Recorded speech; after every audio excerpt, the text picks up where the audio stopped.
Why on earth would you want to know how to make charcoal? Well, there's a lot of good uses for charcoal. We want it to forge metal with. All three of our children have different hobbies on the farm, and youngest Flannel has decided blacksmithing is going to be the thing that he wants to do. Well, believe it or not, charcoal like that you barbecue with is chemically engineered to not burn as hot as regular old lump charcoal. And wood works if it's super, super dry, but that takes a lot of work to get a fire going, whereas charcoal will burn fast and hot, and for the most part clean, and it burns for a long time. You can also make biochar out of it, which I know a bunch of you gardeners like, but I don't like making biochar, so we're not going to. But let's show you how to make it the old-fashioned way. First, what we're gonna do is we're gonna dig a little trench underneath this. This is the top of an oil drum, and that is what we used to make our do-it-yourself pig scalder, which is a video from about 2.5 years ago. This thing's just been laying around, so instead of digging a large trench and then putting a piece of corrugated tin over the top and sealing it, we're gonna build a semi-shallow trench about this size, and then when it gets good and hot, we'll cover it with this. You see our outline? Yep.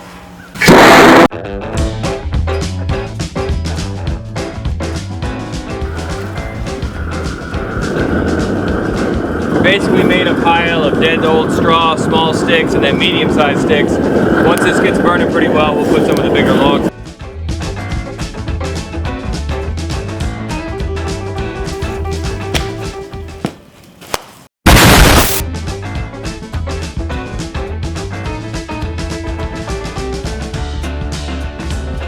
So we've got it piled high. Now we need to let it catch, burn, but not burn too much. And once it looks like we have a good thick bed of coals, we're gonna snuff it out. So our fire's cooked down probably about halfway. And if you look real deep in there, see those red glowing coals? If we were to smother it right now, those would become perfect little bits of charcoal. But we're gonna let it burn down a little further, get a full bed, and then smother it. We're not going for all of it being absolutely perfect. We have a massive bed of coals down there, and now we need to cut the air off so it smothers. So we're gonna take this thing, and we're just gonna drop it right over. And now what we're gonna do is pile dirt around the edges until we don't see smoke anymore. And around this middle, we got an opening in the middle. Now if you didn't have this, you could use a big flat sheet of corrugated tin, which I have, but I just thought this would kind of be cooler, and we wouldn't have to dig as deep of a hole. You can also just bury it in dirt. But again, that requires a deeper hole, and the worst part about this whole process, quite frankly, is digging the hole. It is. Now, you want to use kind of a clay or a moist soil. Sand, I think you'd have a hard time getting that seal for it to stop the airflow. So I've seen people use really cool setups. I've seen somebody with a clay kiln, and then when the wood got nice and hot, they shut the kiln door. I saw another guy that had 2 barrels, one small metal barrel, sealed inside a bigger metal barrel, and he built the fire around the bigger barrel. The smaller barrel had what he wanted to be charcoal. But I don't have any of those things. I also don't have a welder to make the chimney on top and those other neat things that they had. So this is a super easy method. All right, let's let it sit for a bit, and we'll come back and check it. All right, so it's roughly 12 hours later. We let it sit overnight. This is cool to the touch. We don't have any smoke coming out of our chimney hole, so we're gonna flip it to see what we got. Oh, nice. What we have here is charcoal. This is gonna burn hot and fast for us. Lights easy, and it's gonna work perfect for his forge. Let's see how much we collect. Now there's some parts that still have some wood centers, and that's okay. Those should be pretty well dried. Chop those up later as needed. Some of them, like this, as you can see, alligatored, which is what that scaling is called, but didn't burn enough to be considered charcoal. We got a great bed of it down here at the bottom. The original fire was. Yep. Because then we added on wood later. You did to make more. Yeah. The more wood you put in, more charcoal, the more you're gonna get. And you can break off pieces like this. Yeah, because you don't want just big logs when you're doing blacksmithing. You want like pieces like this so you can just shift on the metal in. Huh? Try and say that again.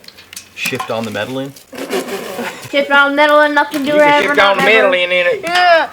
Chuck's got metal in there when doing blacksmithing. Yes, sir. Too late now. The size of our forge is not very big. We'll show you that in a second. So we don't want huge chunks of wood or big chunks of charcoal. So as we've started to clear out some of these unburnt sections of wood, you can see, and that's just a huge pile of beautiful charcoal.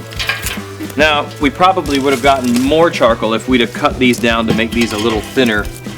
They would have burned up faster, more like sizes like this.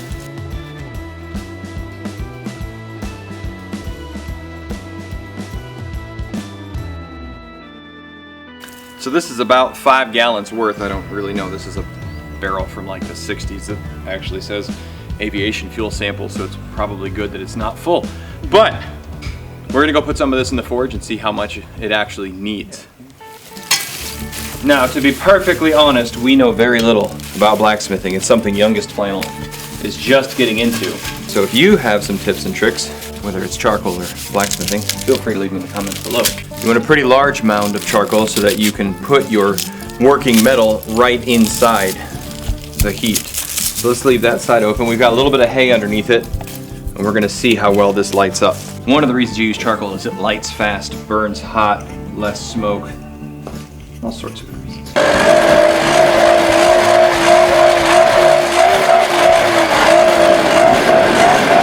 Normally at this part of the video we say this video was sponsored by.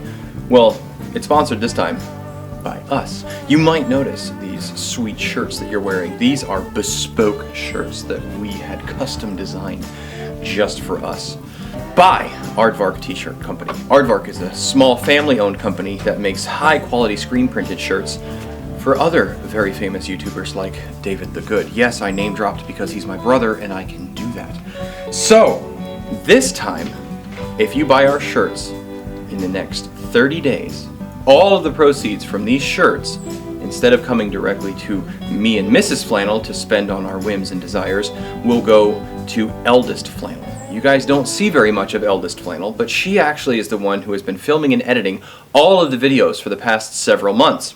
You're welcome. That's why they've been funnier. The arrangement we have with her is she makes 50% of the proceeds from the videos, and of course that comes from ad revenue. If you noticed, a few weeks ago I posted a thing that showed that we'd passed 9,000 subscribers, we had almost 100,000 views, and we'd made $300 this month from YouTube advertising. And while that is true, that's the rarity. Normally we make about 100 to 150 bucks a month.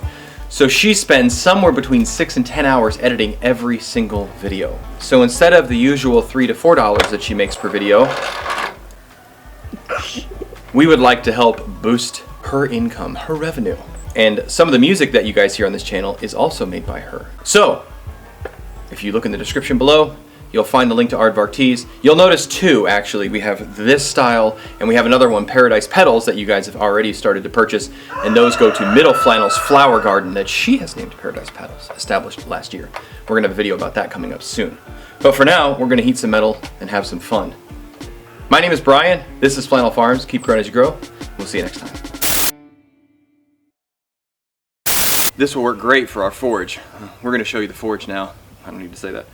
Let's go over. I'm going to tell you what we're going to do. We're just going to do it. You want to see the forge? Let me waste time telling you the thing we're going to do anyways. That's why they've been funnier. But, not but. The arrangement, not but, no but. But. No but.